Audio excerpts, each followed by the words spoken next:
Don't you have some place to be? Nope. Like, a home, Nope. fighting crime, Uh-uh. someone else's basement watching things. I mean, come on here, I'm trying to work. What show are you working on this time, anyway? It's just, Sword Art Online. Sword Art Online? I love that show! You know, a part of me just wishes I could go back to a time when it was just a little bit easier to review, you know? Without all the controversy. Well, you just need to get more in the SAO spirit. Hiya! Wait, what the fuck?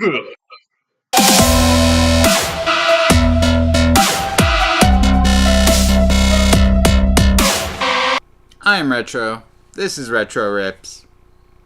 Kirito, like 50% of people on the internet, looks nothing like his picture would imply. I guess you could say he's a real catfish. I hate myself.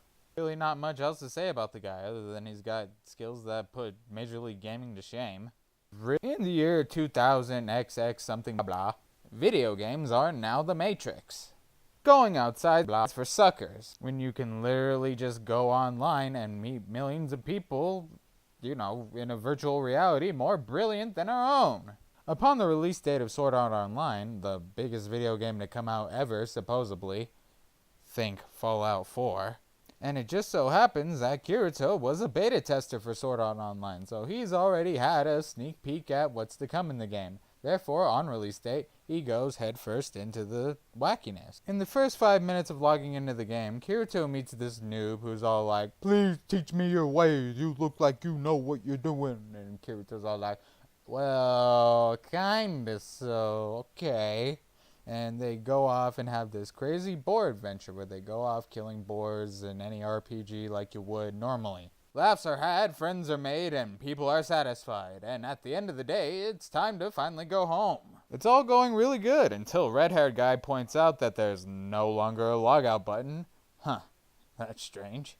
Why wouldn't a game have a logout button? Oh, wait. So this guy right here, even though he's supposed to be like Bill Gates in real life, has decided that millions of dollars are not good enough for him. He now wants to rule the world as God, and these people are now trapped in his world. Basically, because bullshit, this guy made it so that way these helmets will kill you if you try to take them off or if you lose in the game. Because why not? Bill Gates has made it so that way the only way to free millions of people is to beat the game.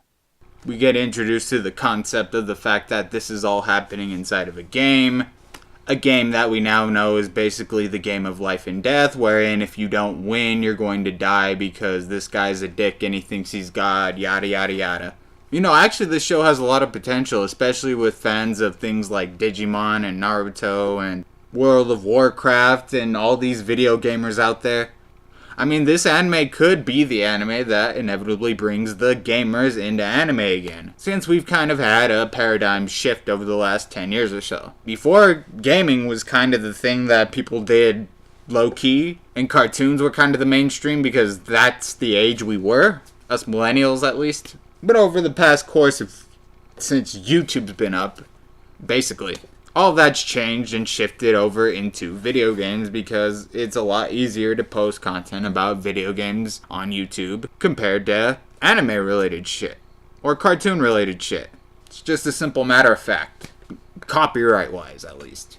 And things are getting even harder now, so I don't know, eventually it's probably just going to all shift into video games anyway because that's a medium through which you can express yourself individually even though you're on a playthrough of somebody else's content. More so than you can with anime and all this other shit. If SAO stays the course and stays like a story that only goes on for, say, I don't know, one season at most, no more, it could be the anime that brings gamers back.